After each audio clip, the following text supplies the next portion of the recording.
tym odcinku nadal pozostajemy na pięknej Istrii, ale odwracamy się plecami do Adriatyku.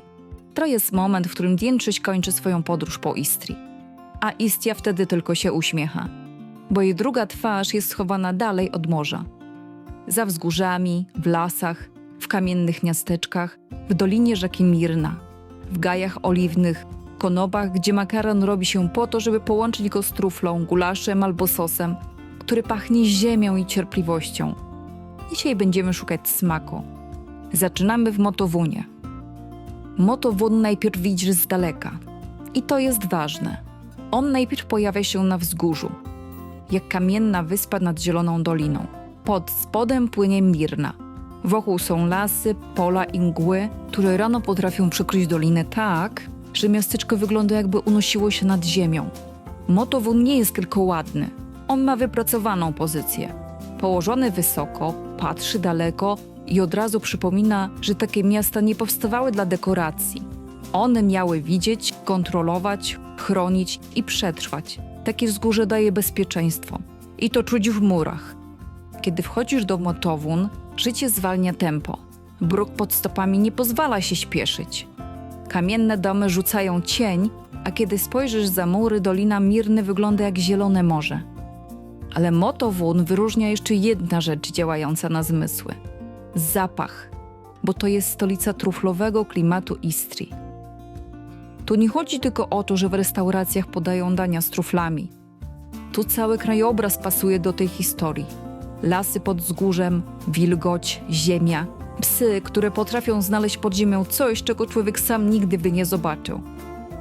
Trufla jest dziwna, nie wygląda pięknie, nie błyszczy, nie rośnie na słońcu, nie kusi kolorem, leży pod ziemią i czeka, a mimo to potrafi zmienić smak całego dania. Dlatego w Motowunie zatrzymujemy się w Konoba Mondo i tutaj nie ma sensu kombinować. Zamów cokolwiek z truflami.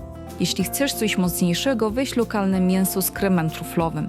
Ale kiedy przychodzi talerz, najpierw działa zapach. Taki głęboki, ziemisty, trochę orzechowy, trochę leśny. Nie każdy od razu wie, czy to kocha, ale każdy od razu wie, że to coś innego. I to jest piękne.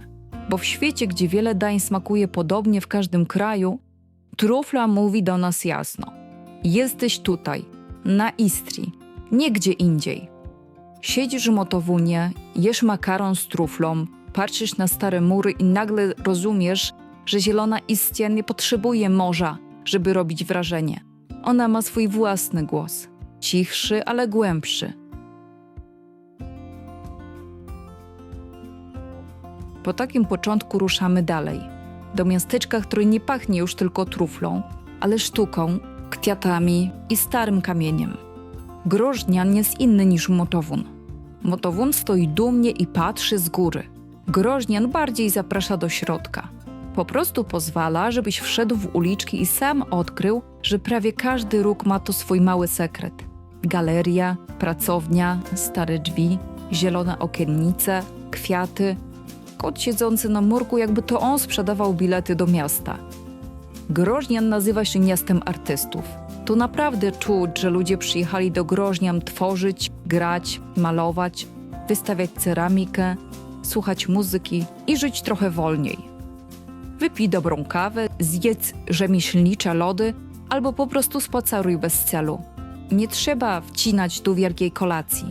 Nie każde miejsce musi kończyć się jedzeniem.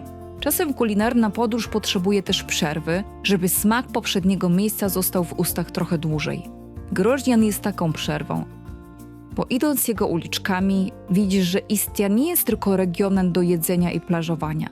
To jest też miejsce, gdzie małe miasta potrafią dostać drugie życie dzięki ludziom, którzy zobaczyli w starych murach coś więcej niż tylko kamień. To jest wyjątkowe miejsce. Tylko nieliczni potrafią zachwycić się ciszą w uliczce. A Groźnian czeka na tych nielicznych, którzy cieszą się ciszą, detalami i klimatem, którego nie da się kupić w sklepie z pamiątkami. I teraz mała przerwa. Z Groźnianu pozdrawiam tych, którzy oglądają moje filmy na ekranach telewizorów. Żebyśmy nie stracili kontaktu przy kolejnych wyprawach, kliknijcie w logo w prawym dolnym rogu ekranu i wybierzcie subskrybuj. To zajmie sekundę, a dla mnie będzie znakiem, że warto ruszać w kolejne nieoczywiste podróże. Hum ma świetny marketing, chociaż pewnie wcale się o to nie stara. Najmniejsze miasto świata. Słyszysz to i od razu chcesz sprawdzić, czy to w ogóle ma sens. Bo jak miasto może być tak małe? A potem przyjeżdżasz i widzisz bramę, mury, kamienne domy, kościół, uliczki i myślisz, no dobrze, może małe, ale charakter ma większy niż niejeden kurort. Hum można obejść szybko, ale nie o to chodzi, bo Hum jest jak esencja starej Istrii zamknięta w małej przestrzeni. Nie ma tu nadmiaru, nie ma 10 atrakcji walczących o uwagę. Jest kamień, cisza i poczucie, że czas trochę się tutaj zawiesił. Droga, która tu prowadzi, kryje w sobie opowieść o starym piśmie słowiańskim. Głagolicy. Te wielkie kamienne formy rozsiane w krajobrazie interioru przypominają o korzeniach tego miejsca. Kiedyś znak wykuty w kamieniu był sposobem na zostawienie śladu, na powiedzenie: byliśmy tutaj, mówiliśmy swoim językiem, mieliśmy swoją pamięć. I nagle ta droga przez zielone serce Istrii przestaje być tylko trasą, a staje się opowieścią o tym, że kultura też potrzebuje znaków, żeby przetrwać. Hum ma jeszcze jeden smak, o którym warto wspomnieć. Lokalne, tradycyjne produkty ziołowe.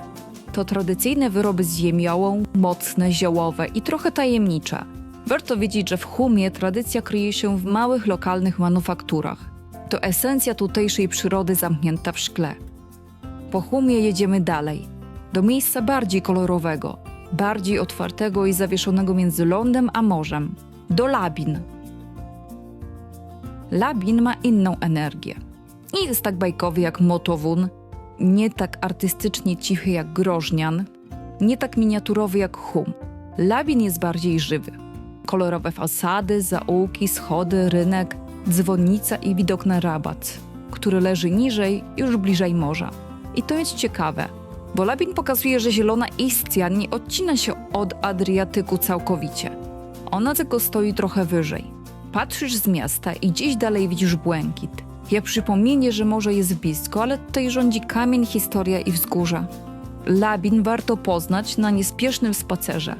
Nie przez pośpiech, nie przez listę zabytków, tylko przez przejście uliczkami, wejście na punkt widokowy, zatrzymanie się przy dzwonnicy i spojrzenie w stronę wybrzeża.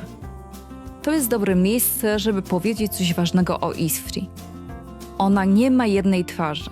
Na wybrzeżu potrafi być lekka, słona i wakacyjna, a w środku lądu robi się ziemista, kamienna i spokojniejsza. A w Labinie te dwa światy widzą się nawzajem. Dlatego ten przystanek działa jak most. Z jednej strony jeszcze pamiętasz morze, z drugiej już czujesz, że jedziesz coraz głębiej w zieloną część Istrii. A tam czeka na nas to, co w interiorze najpiękniejsze. Ukryte doliny, rzeki przecinające skały i surowy zielony krajobraz, który pozwala na chwilę odetchnąć od miast.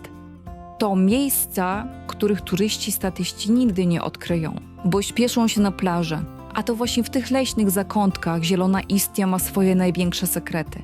Bo smak podróży to nie tylko jedzenie, to też przestrzeń, zapach lasu, dźwięk natury i uczucie, że na chwilę uciekłeś od tłumów. Pokazuje to, że zielona Istria ma swoje tajemnice. Nie wszystkie stoją na wzgórzach, nie wszystkie mają restauracje obok, nie wszystkie trzeba długo tłumaczyć. Czasem wystarczy podejść, posłuchać natury i przez chwilę niczego nie komentować. A potem wracamy do kamienia, do Bale. Bale jest spokojne. To nie jest miejsce, które krzyczy, żeby je zobaczyć. Nie ma jednej atrakcji, która dominuje nad wszystkim. Nie ma wielkiego zabytku, który od razu ustawia całą wizytę. Bale działa powoli.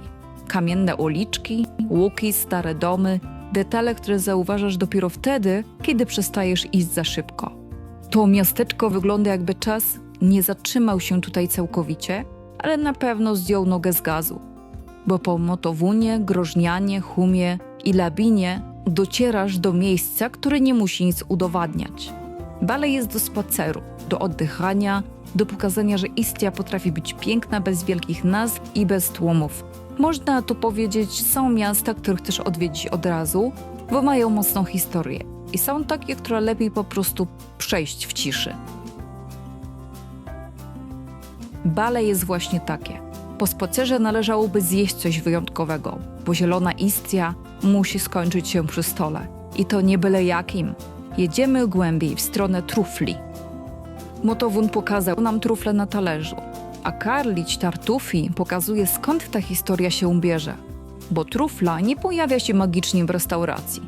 Najpierw jest las, wilgotna ziemia, liście, korzenie drzew, wyszkolony pies, który łapie zapach, człowiek, który zna teren i ten krótki moment napięcia, kiedy wszyscy patrzą, czy pod ziemią naprawdę coś jest.